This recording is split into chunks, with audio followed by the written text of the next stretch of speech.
ప్రియాంక చెవిలో చెప్తున్నారు. ఆయన ఎక్కడ చూసినా చాలా హ్యాండ్సమ్‌గా కనిపిస్తున్నారు కదా! అని. సో, యెస్ నవీన్ గారు ఓవర్ టు యూ.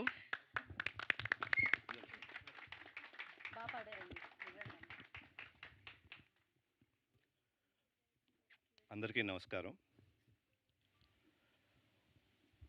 మా నాన్నగారు చనిపోయిన తర్వాత ఇది నేను చేసేది, యాక్ట్ చేసేది అండ్ ప్రొడ్యూస్ చేసే ఫస్ట్ ఫిల్మ్. సో ఆయనకి రెస్పెక్ట్స్ ఇవ్వడానికి few seconds will just pay homage.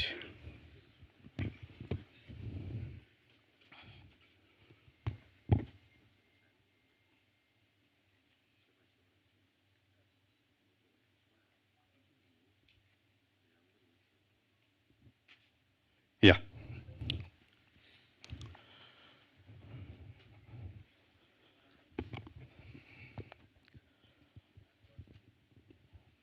So firstly I want to address one thing is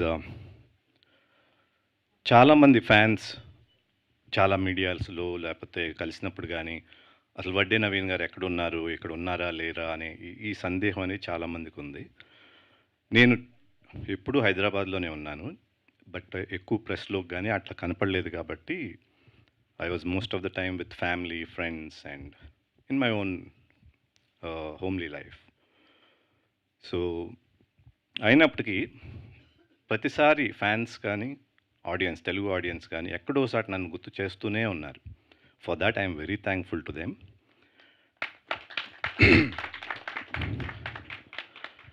Kamal అన్నట్టు అసలు నేను సినిమా చేయకూడదనుకున్నా ఫస్ట్.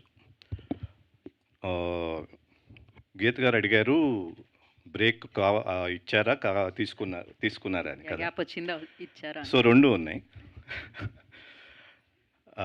బ్రేక్ ఎలా వచ్చిందంటే మంచి సినిమాలు, నాకు నచ్చిన సినిమాలు రాలా. వచ్చే సినిమాని నేను చేయలే. సో అట్లా 2 విధాలుగా బ్రేక్ వచ్చింది. బట్ దెన్ ఆ తర్వాత చాలామంది కథలు వినిపిస్తూ ఉన్నారు, వింటా ఉన్నాను. ఆల్మోస్ట్ లైక్ 5 ఇయర్స్ అనుకుంటా. సతీష్ అయితే మా ప్రొడక్షన్ ఎగ్జిక్యూటివ్ ఆల్మోస్ట్ ఒక 3 ఇయర్స్ నుంచి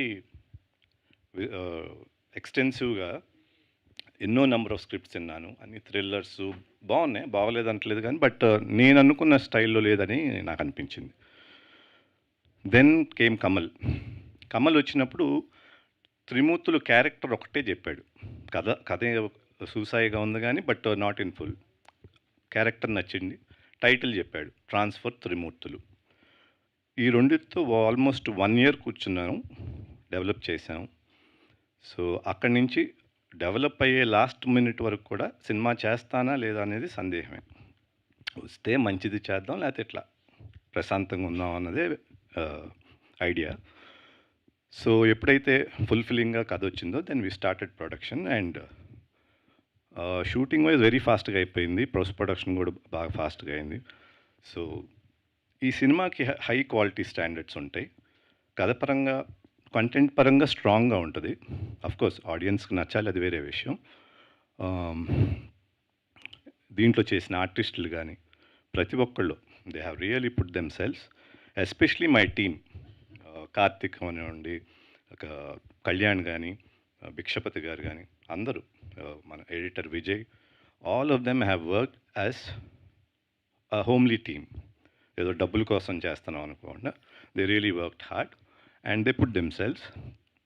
సో ఇట్లా ట్రాన్స్ఫర్ త్రిమూర్తులు అనేది ఫామ్ అయింది. పోస్ట్ ప్రొడక్షన్ కూడా అయిపోయింది, రెడీ ఫర్ రిలీజ్.